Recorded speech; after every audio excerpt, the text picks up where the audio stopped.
este es el cromosoma X, este cromosoma Y, que es mucho más chico. En verde, la zona verde representa un sector de los dos cromosomas que pueden intercambiar trozos entre ellos.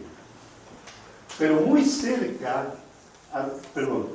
cerca de la zona verde hay un gen que se llama SRY, está ahí. Para que haya intercambio de trozos de cromosoma entre ambos, se necesita que estén muy cerca uno de otro. Pero a veces este apareamiento no es exactamente perfecto, sino que hay un poco de corrido, está corrido un cromosoma con respecto al otro. Tal que se encuentra que el cromosoma SRY se transfiere al cromosoma X, tal como está mostrado acá, y finalmente queda un cromosoma X con este gen SRY y este cromosoma Y con material del cromosoma X. ¿Por qué hago énfasis en el gen SRY? Porque en la especie humana ese gen que normalmente está en el cromosoma Y determina masculinidad.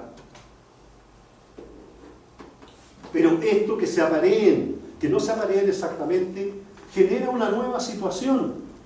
Y estoy hablando de una situación que ocurrió simplemente por azar, en que hay un cromosoma X que lleva el gen SRY, el cual normalmente no lo lleva. Entonces, si este cromosoma X, llevando SRY, el gen SRY, se aparea con un óvulo, porque estamos hablando de espermio, sexo masculino, se aparea con un óvulo que lleva 8 cromosomas X, se genera una condición que desde el punto de vista cromosómico parece normal, 2 cromosomas X. Pero el problema es que esa persona tiene el aspecto femenino.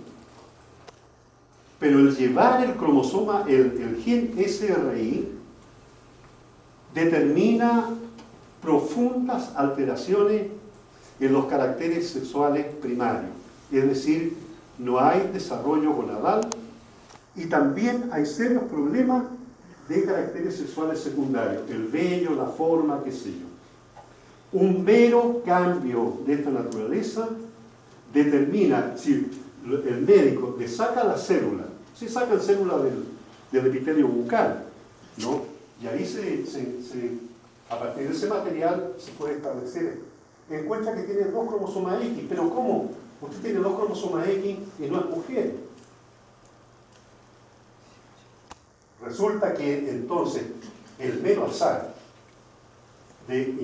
implica que esa persona que cromosómicamente debería ser normal, simplemente no lo es. El gen SRY actúa a nivel de la diferenciación de la gónada masculina y femenina, llevando el desarrollo, cuando se posee ese gen, hacia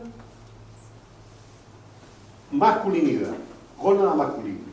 Pero para cumplir esa tarea se requiere de otros genes que están tanto en los cromosomas X como en otros genes, en otros cromosomas del autosoma. El gen SRY es el gen director de orquesta. Es decir, es como si fuera la profesora Patricia Cerda frente a su curso.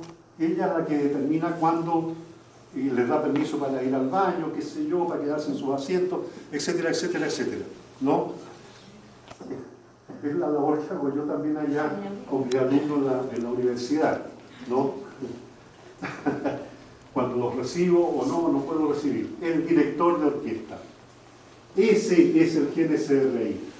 El gen SRY está en una posición equivocada, en el cromosoma equivocado, y como consecuencia de ese hecho, genera una cascada de efectos que se expresa finalmente en la situación ya descrita. Allá donde yo trabajo hay expertos en eso, que se llama un área de la genética que se llama citogenética, y que atienden es a personas que llegan y han logrado establecer que efectivamente son personas XX que deberían ser mujeres, pero que han sufrido este descalabro al comienzo del desarrollo embrionario que los lleva a esta condición. Siempre los genes que tienen que ver con el desarrollo gonadal y que tengan que ver con el sexo, siempre se expresan muy temprano en el desarrollo embrionario, al comienzo realmente, ¿no?